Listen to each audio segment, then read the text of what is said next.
नमस्कार दोस्तों, आपका आपके अपने YouTube चैनल वर्मन अड्डा में एक बार पुनः स्वागत है। दोस्तों, इस वीडियो में हम मानव शरीर ह्यूमन बॉडी से संबंधित 50 अत्यधिक इम्पोर्टेंट क्वेश्चन कवर करेंगे।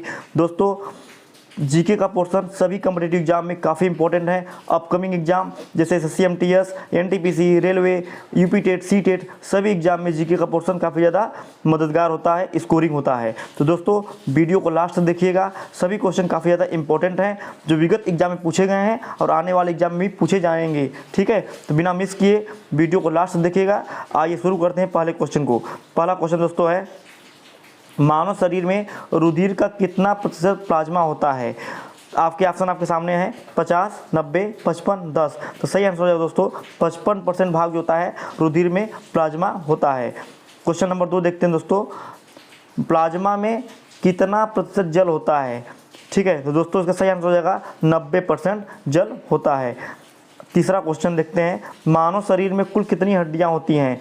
तो 206, 208, 306, नन ऑफ दीज। तो सही आंसर हो जाएगा 206 हड्डियां मानव शरीर में होती हैं। अगला क्वेश्चन है चौथा, मानव शरीर में सर्वाधिक मात्रा में कौन सा तत्व पाया जाता है? तो दोस्तों, मानव शरीर में आयरन, लोहा की मात्रा सबसे ज़्यादा होती है। नेक्स्ट क्वेश्चन है, मानव शरीर की कोशिका में गुणसूत्रों क्रोमोसोम की संख्या कितनी होती है? तो हमारे ह्यूमन बॉडी में टोटल 46 गुणसूत्र होते हैं, 23 पेयर होता है इसका। ठीक है दोस्तों, 46। अगला क्वेश्चन है, मानव रुधिर का पीएच मान कितना होता है? तो मानव रुधिर का जो पीएच मान होता है वो 7.4 होता है। ठीक है दोस्तों, ये काफ़ी इंपॉर्टेंट क्वेश्चन सभी हैं, 7.4। अगला क्वेश्चन है, शरीर का सबसे बड़ा अंग कौन सा है? आपसे ऑप्शन आपके सामने है त्वचा, फेफड़ा, किडनी, हृदय। तो सबसे बड़ा अंग हो जाएगा त्वचा, स्किन। स्किन जो है सबसे ज़्यादा होता है बॉडी में। अगला क्वेश्चन है, मानव शरीर की सबसे कठोर अस्थि कहाँ स्थित है? आपके ऑप्शन है मस्तिष्क में, मुंह में, पैर में, जबड़ा में। तो सबसे कठोर अस्थि जो है जबड़े में स्थित होती है। नेक्स्ट क्वेश्चन है, मानव शरीर का सामान्य तापमान कितना होता है? ऑप्शन आपके सामने है, तो सही आंसर हो जाएगा 36.9 डिग्री सेल्सियस। 36.9 डिग्री सेल्सियस क्या होता है? शरीर का सामान्य तापमान होता है। नेक्स्ट क्वेश्चन है, मानव शरीर का तापमान फ़ारेनहाइट में कितना होता है?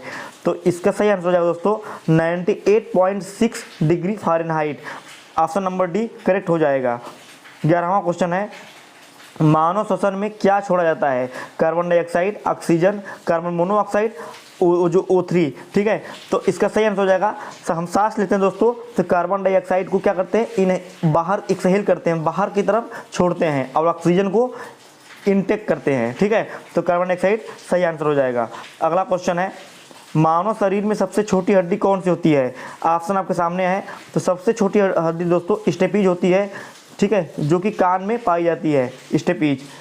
अगला क्वेश्चन है, स्टेपीज हड्डी मानव शरीर में कहाँ स्थित होती है? तो इसका सही आंसर हो जाएगा कान में। अगला क्वेश्चन है, मानव शरीर की सबसे बड़ी हड्डी का क्या नाम है? सबसे बड़ी हड्डी होती है दोस्तों, इसका नाम है फीमर। अगला क्वेश्चन है, मानव शरीर की सबसे बड़ी हड्डी कहाँ स्थित होती है? जो फीमर हड्डी दोस्तों है, फीमर, वो है जांग में स्थित होती है, जांग में होती है। अगला क्वेश्चन है 16वां, मानव जीवन के सही संचालन के लिए अत्यधिक आवश्यक तत्व कौन कौन से हैं? ऑप्शन आपके सामने है, पहला कार्बोहाइड्रेट प्रोटीन, दूसरा वसा और खनिज लवण, तीसरा विटामिन और जल, और चौथा उपयुक्त सभी। तो हमको सभी की आवश्यकता है। अगला क्वेश्चन है, हमारे भोजन में हमारे शरीर के लिए सबसे ज़रूरी और सूक्ष्म भाग कौन सा होता है? तो सबसे ज़रूरी जो हमारे सूक्ष्म भाग की बात की जाए तो होता है विटामिन। अगला क्वेश्चन है दोस्तों, छोटे बच्चों के शरीर में प्रोटीन की कमी से कौन सा रोग हो जाता है? तो छोटे बच्चों के शरीर में प्रोटीन की कमी से क्वार्टिरकोर ये रोग होता है। ठीक है, ऑप्शन नंबर सी करेक्ट हो जाएगा। 19वां क्वेश्चन है, किसी व्यक्ति का रक्तचाप मतलब ब्लड प्रेशर, बीपी, किस रूप में अभिव्यक्त किया जाता है? सिर्फ सिस्टोलिक से, सिर्फ डायस्टोलिक से, उपरोक्त दोनों में? तो दोस्तों सिस्टोलिक और डायस्टोलिक दोनों ये बताता है बीपी। ठीक है, अगला क्वेश्चन 20वां है, 120/80 में ऊपर की संख्या क्या दर्शाती है दोस्तों? 120 जो ऊपर की संख्या वो हो गई, मान लीजिए 122 और किसी का बीपी 120/80 आ गया, तो ऊपर की संख्या दर्शाती है सिस्टोलिक को और नीचे की संख्या दर्शाती है डायस्टोलिक को। ठीक है, रोज़मर्रा की ज़िंदगी में भी हम लोग ब्लड प्रेशर चेक करवाते हैं। ठीक है, तो ऊपर सिस्टोलिक, नीचे डायस्टोलिक। अगला क्वेश्चन है 21वां। अगला क्वेश्चन है हमारे शरीर में कार्बोहाइड्रेट किस रूप में संचित रहता है? ऑप्शन आपके सामने है, तो सही आंसर हो जाएगा ग्लाइकोजन के रूप में। ऑप्शन नंबर डी करेक्ट हो जाएगा। प्रोटीन से हमारे शरीर को क्या मिलता है? तो प्रोटीन से हमारे शरीर में नाइट्रोजन मिलता है, नाइट्रोजन। ठीक है, अगला क्वेश्चन हो जाएगा हमारे शरीर में ऊर्जा किस रूप में संचित रहती है? वेरी इंपॉर्टेंट क्वेश्चन दोस्तों है। वसा के रूप में, प्रोटीन के रूप में, कार्बोहाइड्रेट के रूप में अथवा विटामिन के रूप में। तो हमारे शरीर में जो ऊर्जा होती है, ऊर्जा जो होती है वसा के रूप कार्बोहाइड्रेट के रूप में, इसका सही आंसर हो जाएगा वसा के रूप में संचित होती है। ऑप्शन नंबर ए करेक्ट हो जाएगा। अगला क्वेश्चन है हमारा शरीर जंक फूड खाने से मोटा हो जाता है, इसमें किसकी मात्रा अधिक होती है? तो जंक फूड में दोस्तों वसा की मात्रा, फैट की मात्रा क्या होती है? ज़्यादा होती है, इसीलिए हम मोटे हो जाते हैं। अगला क्वेश्चन है हृदय की एक धड़कन में लगभग कितना समय लगता है?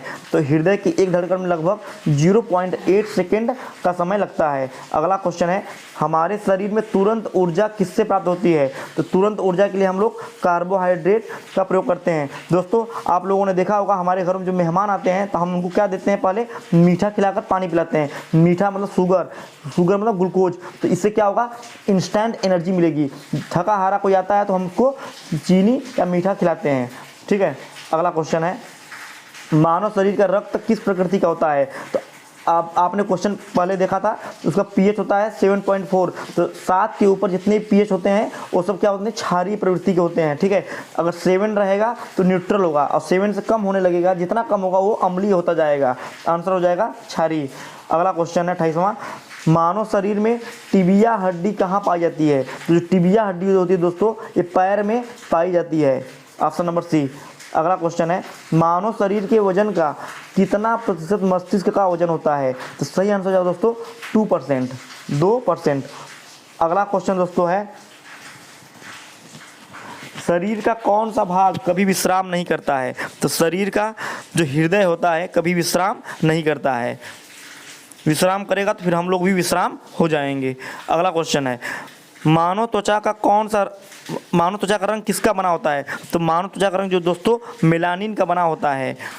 अगला क्वेश्चन है मानव शरीर का रक्तचाप मापने वाला यंत्र को क्या कहते हैं? तो दोस्तों इसका नाम है सफाइगोनोमैनोमीटर। ऑप्शन नंबर बी हो जाएगा करेक्ट। अगला क्वेश्चन दोस्तों है निम्न में से कौन सा रक्त समूह सार्वत्रिक दाता कहलाता है? तो ओ जो है यूनिवर्सल डोनर होता है और ए बी जो होता है सर्वग्राही होता है। ओ वाले किसी को भी अपना ब्लड दे सकते हैं। ठीक है, ए को 4 भागों में बांटा गया, ए बी और ओ। ठीक है, ज़्यादातर सभी लोग पॉजिटिव ही होते हैं। ठीक है, नेगेटिव भी होते हैं लेकिन काफ़ी कम लोग नेगेटिव होते हैं। तो पॉजिटिव वाला पॉजिटिव वाले को ही देगा, नेगेटिव वाला नेगेटिव वालों को देगा। ठीक है, अगला क्वेश्चन है पेस मेकर, काफ़ी इंपॉर्टेंट क्वेश्चन दोस्तों है। पेस मेकर और नेफ्रॉन का संबंध किससे हुआ है? तो पेस मेकर का प्रयोग करते हैं हार्ट में और नेफ्रॉन का प्रयोग करते हैं वृक्क में। तो ऑप्शन नंबर सी करेक्ट हो जाएगा। नेक्स्ट क्वेश्चन है श्वसन के दौरान गैसें रुधिर में प्रवेश करती हैं और छोड़ी जाती हैं, तो ये किसके कारण होता है? तो यह कारण होता है विसरण के कारण।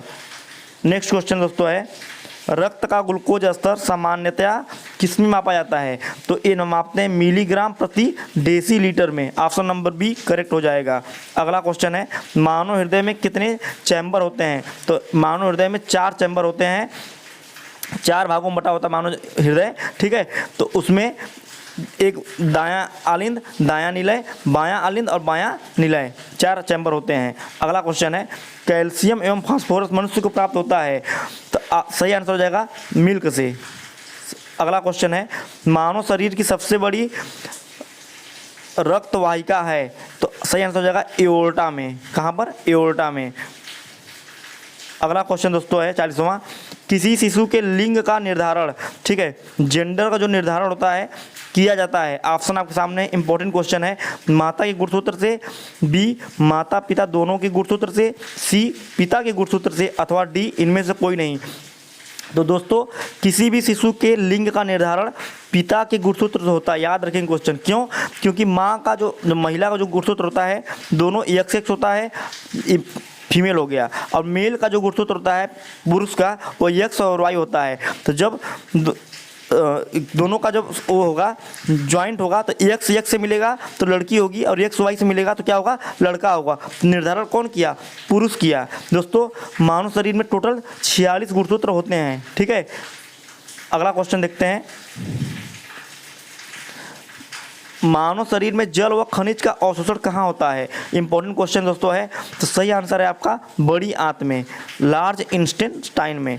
अगला क्वेश्चन है, मानव मस्तिष्क में स्मरण क्षमता पाई जाती है कहाँ पर? सेरिब्रम में, सेरिबेलम में, मेडुला में, इनमें से कोई नहीं। तो सही आंसर हो जाएगा दोस्तों सेरिब्रम। ये तीनों क्या है? मस्तिष्क के भाग हैं। तो ऑप्शन सही आंसर हो जाएगा ऑप्शन नंबर ए।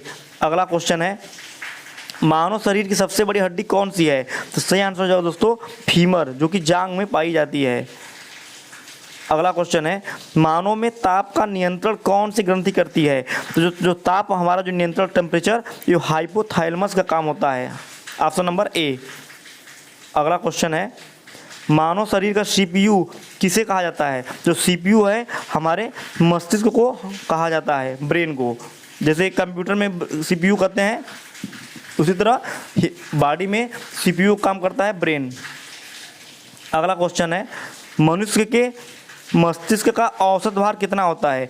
तो जो हमारा माइंड है उसका जो एवरेज जो भार होता है, वेट होता है 1350 ग्राम, 1350 ग्राम के लगभग होता है। अगला क्वेश्चन है, मानव की पसलियाँ किससे जुड़ी होती हैं? ऑप्शन आपके सामने है। सही आंसर हो जाएगा स्टर्नम, स्टर्नम से जुड़ी होती हैं। 48वां क्वेश्चन दोस्तों है, मस्तिष्क को मुख्य रूप से कितने भागों में बांटा गया है? तो मस्तिष्क को मुख्य रूप से 3 भागों में बांटा गया है, सेरिब्रम, सेरिप्लस और मेडुला। अगला क्वेश्चन है, ECG का संबंध किस अंग से संबंधित है? तो ECG दोस्तों हृदय से संबंधित है। ECG का पूरा नाम होता है इलेक्ट्रोकार्डियोग्राम, इलेक्ट्रोकार्डियोग्राम। आप देखते होंगे ऐसी ऐसी लाइनें बनी रहती हैं। ठीक है, तो ECG का संबंध हार्ट से होता है। लास्ट क्वेश्चन है वीडियो का, मनुष्य श्वास ग्रहण करता है तथा छोड़ता है, वह प्रक्रिया क्या कहलाती है? तो यह प्रक्रिया श्वासोच्छ्वास कहलाती है। ठीक है दोस्तों, जिसे हम ब्रीदिंग भी कहते हैं। दोस्तों वीडियो कैसा लगा आप कमेंट सेक्शन में राय रखेंगे। दोस्तों अब वीडियो पसंद आ रहा हो तो सब्सक्राइब करना ना भूलें, लाइक भी करना ना भूलिएगा। आप मिलते हैं नेक्स्ट वीडियो में, तब तक के लिए जय हिंद, जय भारत।